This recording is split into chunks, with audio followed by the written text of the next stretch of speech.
Recording studio Ekangar सराय।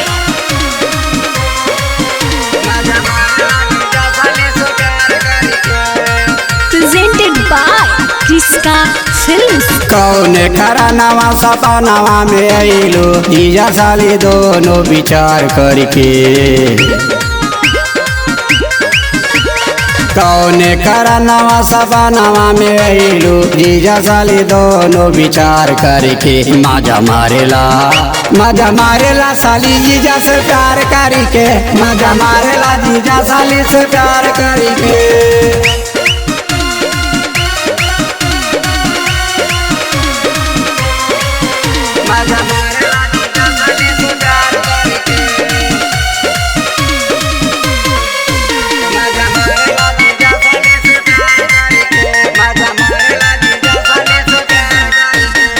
छोटकी ये सलिया बड़ा मस्तानी, देखे में सुंदर लगा दीवानी।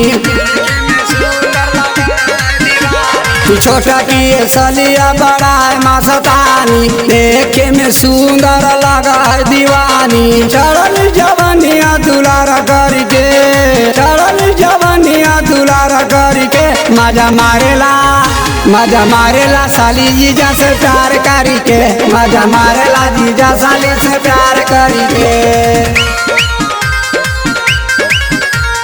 क्रिस्का रिकॉर्डिंग स्टूडियो एकंगर सराय। साली बिना जीजा के लागे नहीं मानावा, जीजा बिना साली के लागे नहीं मानावा।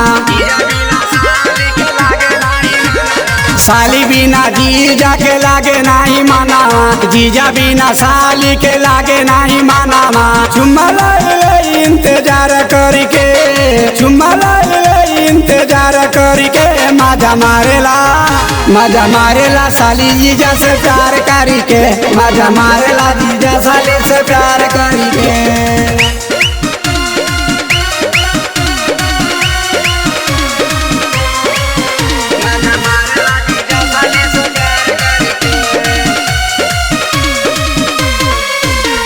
सेजिया लगवले जीजा बैठला बानी, सोलो सिंगार करी हम आवत बानी।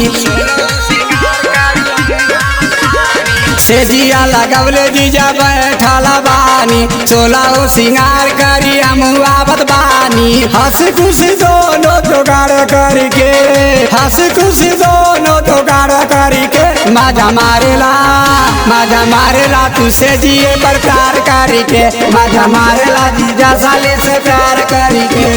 क्रिस्का रिकॉर्डिंग स्टूडियो एकंगर सराय।